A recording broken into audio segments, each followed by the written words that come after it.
पत्नी की कद्र। कहते हैं टूट कर जुड़ी हड्डियों के दर्द और जोड़ों के दर्द बारिश में रह रहकर चिलकते हैं, और आज वैसा ही दर्द एक कसक एक टीस कनक को हो रही थी। मगर फुर्सत कहाँ थी कि कुछ देर ठहरे और सहला ले उन घावों को जो आज फिर रिस रहे थे। उन कड़वी यादों के भंवर से निजात पाना बहुत मुश्किल हो रहा था। वैसे ठीक भी है ना, समय मिले ना कलेजे में कटार चले, और ये झड़ी रुकने का नाम ही नहीं ले रही। कनक बड़बड़ करती जल्दी जल्दी बैग में सामान और कागजात ठूस रही थी। कोर्ट में सुनवाई थी तो जाना ही था आज, और आज ही बारिश होनी है। स्कूटी चलाई नहीं जाती, अब ऑटो मिलेगा नहीं, कैब में ही जाना पड़ेगा। अब 52 साल में तलाक लेने की कीमत तो चुकानी पड़ेगी ही। जैसे जैसे कैब बुक कराई और घर में ताला लगाने लगी। यह फैसला भी उसके पति रजनीश का ही था। यदि अलग भी होना है तो तुम बाहर नहीं जाओगी, मैं अलग रहूँगा। तब से वह किराए के मकान में ही रह रहे हैं।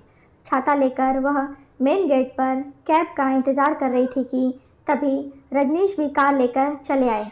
आओ बैठो, आदेशात्मक लहजे में उन्होंने कहा। नहीं, मैं ठीक हूँ, कनक ने सपाट उत्तर दिया। हाँ, वह दिख रहा है, अब बैठ भी जाओ। मैंने कैब बुक कर ली है और मुझे कोर्ट जाना है तलाक लेने।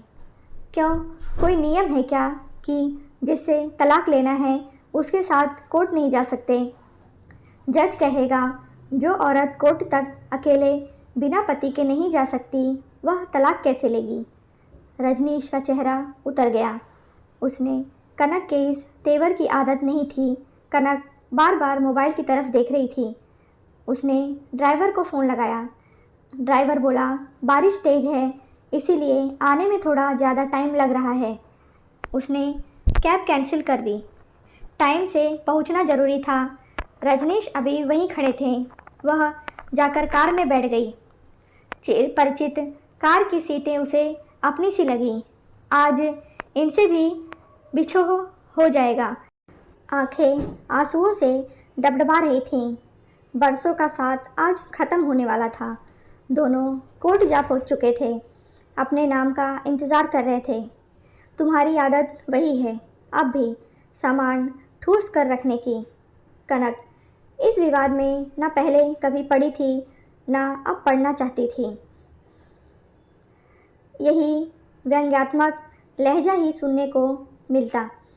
हर घड़ी कनक को कभी उसकी मेहनत समर्पण के लिए सराहना नहीं। रजनीश ने सब में बुराई होती है। खुद रजनीश में भी सैकड़ों बुराई हैं, मगर केवल कनक ही उनके निशाने पर होती है। उनको उसको नीचा दिखाकर अजीब सी संतुष्टि मिलती थी। कनक का उत्तर ना पाकर उन्होंने उसे फिर कुरेदा। क्यों चुप रहती हो? कोई उत्तर क्यों नहीं देती? कोई फ़ायदा नहीं। इससे पहले अपने आगे आप किसी की कुछ नहीं समझते थे, और अब कुछ बचा नहीं जिसके लिए लड़ती। फिर तो कोर्ट क्यों आई हो? अपनी कसमकस से निजात पाने। खुद की ही समझाते हुए कनक बोली। क्या सच में इतना सामान है? रजनीश जी की आवाज़ में भर्राहट थी। खोल दो गांठ, गंदगी साफ कर दो मैडम, जैसे अपना घर मंदिर साफ करती थी। टाइप करते करते बूढ़े नोटरी वकील ने कहा। उसके कानों में सारी बातें जा रही थीं। कनक फफक कर रो पड़ी। खुद को रजनीश के सामने कमज़ोर नहीं दिखाना चाहती थी, इसीलिए उस जगह से दूर चली गई। ना साथ में सुख है ना अलग सुख। महाशय संभाल लीजिए अपनी असली धरोहर को। रजनीश की तरफ देखते हुए बूढ़े नोटरी वकील ने कहा। हम मंदों का जो घमंड है ना, वह सब इन्हीं लोगों की वजह से है। यही हमारा भरम बनाए रखती हैं कि हम भी कुछ हैं। बिना कुर्सी के हमारी क्या पहचान, आप भी जानते हो। बिना इनको लिए कहीं जाए तो हम मर्दों को कोई तवज्जो नहीं देता। ये है तो परिवार है, ये है तो संसार है।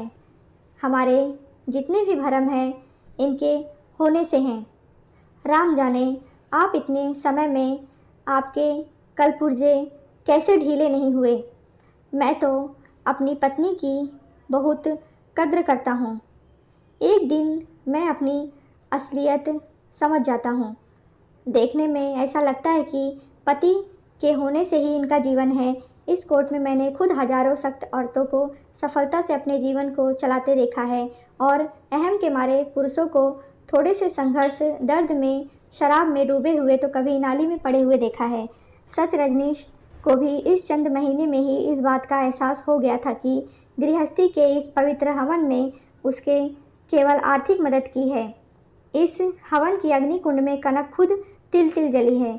भुट्टे वाले ने आकर टेर लगाई तो रजनीश का ध्यान भंग हुआ।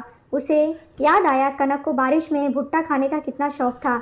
उसने मायके वाले भी इस बात के किस्से सुनाया करते थे, मगर शादी के बाद जब जब कनक ने उससे भुट्टे खाने के लिए गाड़ी रोकने बोला, समय की कमी का बहाना बनाकर रजनीश हमेशा मना करता था।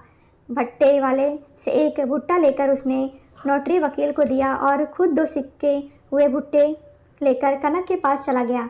दोनों बच्चे विदेश से सेटल हो चुके हैं, इसलिए कनक ये फैसला ले पा रही थी। उससे पहले ही मुझसे अलग हो जाना चाहिए था। रजनीश बुदबुदा रहे थे। कनक यह लो। कनक 4 लोगों के सामने मजाक नहीं बनना चाहती थी। उसने चुपचाप भुट्टा ले लिया। मैं भावनात्मक रूप से कमज़ोर और अहम में अंधा इंसान हूँ। मुझे संभालना केवल तुम्हारे बस में है था।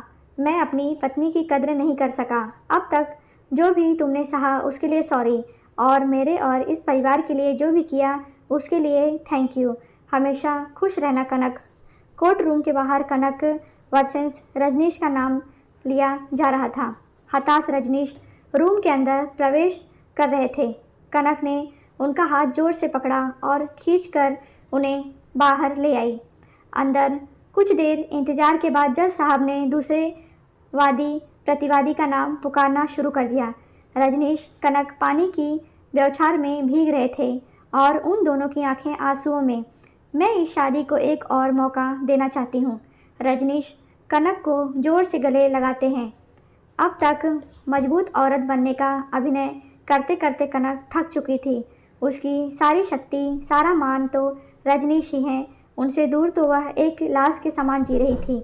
वह जी भर के सो लेना चाहती थी, मगर लोक लाज भी कोई चीज़ है। दोनों कार में जाकर बैठ गए। कनक, तुम्हारे बैग में मैंने टिफ़िन देखा था, क्या लाई हो? वह बहुत भूख लग रही है।